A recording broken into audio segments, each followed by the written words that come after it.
राजस्थान सरकार में कुछ भी ठीक नहीं चल रहा है। इस समय अशोक गहलोत और सचिन पायलट में रार ठनी हुई है। कांग्रेस नेता सचिन पायलट ने एक बार फिर अशोक गहलोत के खिलाफ मोर्चा खोल दिया है। आरोप है कि जनता से किया गया वादा अशोक गहलोत ने पूरा नहीं किया है।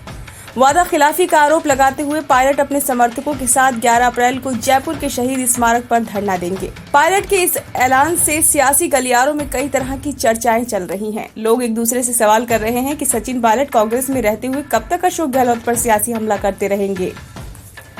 गहलोत के कामकाज को लेकर पायलट पिछले 3 साल से तंज कसते आ रहे हैं। पायलट ऐसा ही करते रहेंगे या कोई अलग राह तलाशेंगे। पिछले दिनों ये भी चर्चाएं चली थी कि पायलट बीजेपी में जाएंगे, लेकिन जिस तरह का आक्रामक रुख अपनाए हुए हैं उसे देखकर लग रहा है कि वे बीजेपी से इतर कोई नया रास्ता खोज रहे हैं।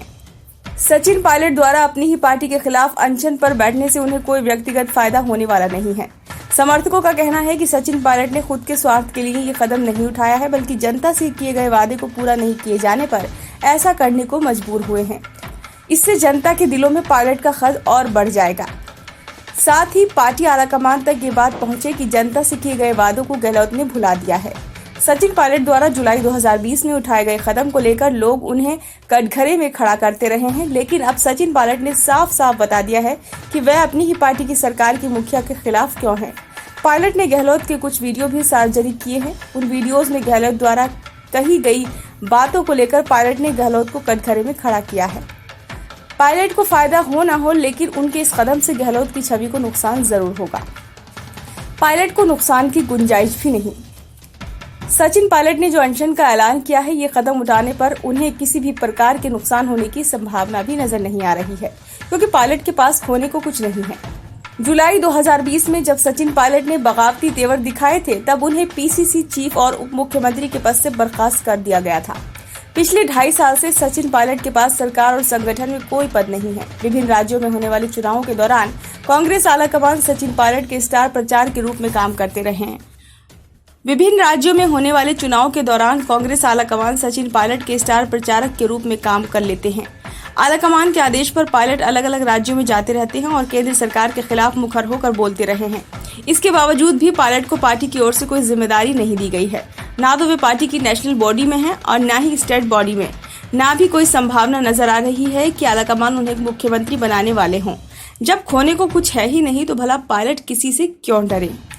सचिन पायलट पिछले 3.25 साल से कांग्रेस में घुटन सी महसूस कर रहे हैं। भले ही वो ऐसा सार्वजनिक रूप से नहीं कह रहे हों, लेकिन उनके बयानों, बॉडी लैंग्वेज और सरकार के मुखिया पर बार बार कस रहे तंज से तो ऐसा ही लग रहा है। लोगों के जहन में एक ही सवाल आ रहा है कि अब सचिन पायलट का अगला कदम क्या होगा। क्या वे कांग्रेस को छोड़कर किसी दूसरे दल में शामिल होंगे या नई पार्टी बनाकर चुनाव में उतरेंगे। हालांकि सचिन पायलट के सामने कई विकल्प खुले हैं। बीजेपी सहित दूसरे राजनीतिक दलों में सचिन पायलट के लिए दरवाजे खुले हैं। ये सचिन पायलट पर निर्भर करेगा कि वे किसी पार्टी में जाते हैं या नई पार्टी बनाकर चुनाव मैदान में उतरते हैं। इतना तो तय है कि राजस्थान में गहलोत के नेतृत्व वाली पार्टी में रहकर काम नहीं कर पाएंगे।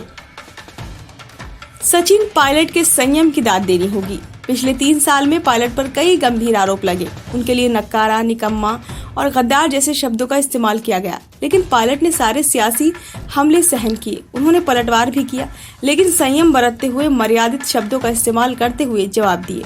32 महीनों में शायद ही कोई ऐसा महीना बीता हो जब सचिन पायलट पर तंज नहीं कसा गया हो। तंज सुन कर सचिन पायलट ऊब चुके हैं। पार्टी आलाकमान सब कुछ जानते हुए भी कुछ नहीं कर रहे। पायलट द्वारा पत्र लिखकर स्थितियों से अवगत कराए जाने के बावजूद भी आलाकमान चुप्पी साधे बैठे रहे। ना तो पायलट की चिट्ठियों पर कोई एक्शन लिया और ना ही पार्टी में झुलसी अंदरूनी आग को शांत करने की कोशिश की। चाहे कि पायलट का संयम अब जवाब दे गया। अब सब्र टूटने पर उन्होंने अपनी ही पार्टी के खिलाफ अनशन करने का कदम उठाया। Bureau report, Jaipur.